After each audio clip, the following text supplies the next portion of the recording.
विक्की को हमेशा किस्मत ने उसकी मेहनत से ज्यादा दिया।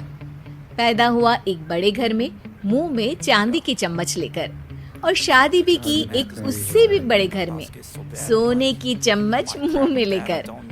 उसे मेहनत करने का शौक नहीं था। एक शौक था, वो भी घटिया शायरी करने का। उसकी हर बात शायराना ही होती थी। जैसे कि एक दिन, दूर से देखा तो चांद पे दाग था, दूर से देखा तो चांद पे दाग था, पास से देखा साबुन का। अरे ऐसी शायरी करोगे तो ताली तो पता नहीं, कोई तुमको ही ठोक देगा। शायरी वो बिल्ली है जो किसी का भी रास्ता रोक दे, और क्या मैं किल हूँ जो कोई मुझे ठोक दे। मुझे तो आपसे बात ही नहीं करनी। मैं निकला था गाड़ी लेके, लेकिन दौड़ के जा रहा हूँ। मेरी शायरी कोई नहीं सुनता, मैं घर छोड़ के जा रहा हूँ। धीरे बोलिए जी, मम्मी पापा को पता चल जाएगा तो तुमको सच में तुम्हारे मायके भेज देंगे। कॉलर चमकी नहीं, सच में चला जाऊंगा, मेरी बात कोई धमकी नहीं। अगर शायरी ही सुनानी है तो सुनाओ, लेकिन कोई काम धंधा भी तो करो। मेरे पिताजी के पास बहुत पैसा है, तो घर जमाई बन के खा रहे हो, और कल जा रहे हो ना अपने मायके, तो आज ही चले जाओ मेरी बला से। हमें तो अपनों ने लूटा, गैरों में कहाँ दम था हमें। अरे चुप हो जाओ, तुमको मिर्जा गालिब की कसम। अरे जाना है तो जाओ, लेकिन पहले मेरे मम्मी पापा से मिलकर जाओ, वरना वो क्या सोचेंगे। लेकिन विक्की अकेले ही अपनी कार लेकर अपने मायके यानी कि अपने खुद के घर पहुंच जाता है। अरे बेटा, तू अचानक? बहू तो बिल्कुल बदल गई है, मुर्गी हाथ से निकल गई है। अरे क्या हुआ बेटा? उसकी आती नहीं है, मेरी जाती नहीं है। मैं करता हूँ शायरी, उसे भाती नहीं है। मेरे पास उसका फोन आया था बेटा, सही कह रही है वो। तुमको काम करना चाहिए, तभी तो इज्जत मिलेगी। घर जमाई बनके सास ससुर के पैसों पर कब तक ऐश उड़ाते रहोगे? मेरी जिंदगी में हर तरफ से उंगली हो रही है, फोन पर मेरी चुगली हो रही है। अरे चुगली नहीं कर रही थी बहू, वो तेरा भला चाहती है बेटा।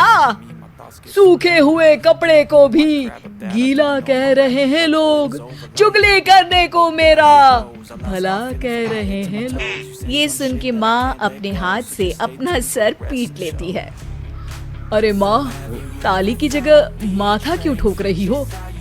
बेटा तू ना आराम कर, तेरे पिताजी भी आने वाले हैं, खाना लगा देती हूँ।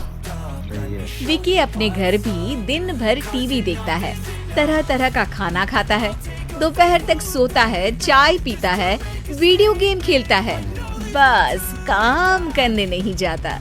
घर में नौकर चाकर है तो बिस्तर से हिलने तक की जरूरत नहीं पड़ती। कई बार तो विक्की अपने नौकरों को बिठाकर शायरी सुनाता रहता। कब जाओगे बेटा? अरे कैसी बात कर रहे हैं डैडी, क्या आप मेरे फादर नहीं? आप मुझे भगाना चाहते हैं क्या? ये मेरा घर नहीं। हम तो चाहते थे कि तुम यहीं रहो और मेरा काम आगे बढ़ाओ, लेकिन तुम ही चले गए घर जमाई बनने। अरे मेहनत तो गधे भी करते हैं, मैं अच्छी किस्मत लेके पैदा हुआ हूँ, मैं घर जमाई हूँ, ससुराल का फूल गेंदा हुआ हूँ। ठोको ताली। पिताजी और माँ सच में ताली बजा देते हैं। ऐसा पहली बार होता है जब विक्की की शायरी पर किसी ने ताली बजाई हो। अरे आप लोग सच में ताली बजा रहे हैं? हाँ बेटा, तुम्हारे ससुर का फोन आया था, बोला जब तक घर जमाई जी कोई काम ना करने लगे हमारे यहाँ मत भेजना। अब तू तो काम करने से रहा, और तुझे रहना भी है हमारे घर में ही, करेगा भी शायरी ही, और बात बोलेगा तो आदत डाल ही लेते हैं ताली ठोकने की।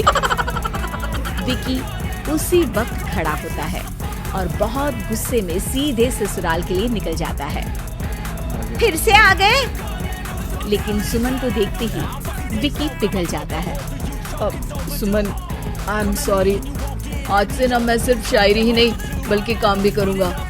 तुम अपने ऑफिस में बात कर लेना, कोई भी मेहनत का काम कर लूँगा। मैं घर जमाए बन के रहूँगा लेकिन काम करूँगा और इज्जत से रहूँगा।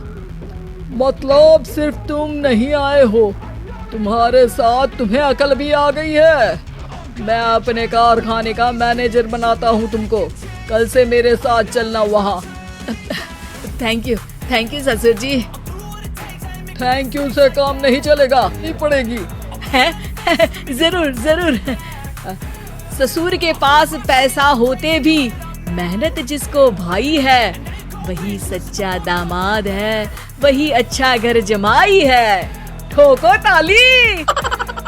सब विकी की शायरी पर ताली ठोक देते हैं। शिक्षा, जब किस्मत आपको बहुत सारा दे दे तो उसकी कद्र करनी चाहिए और मेहनत करना कभी नहीं भूलना चाहिए।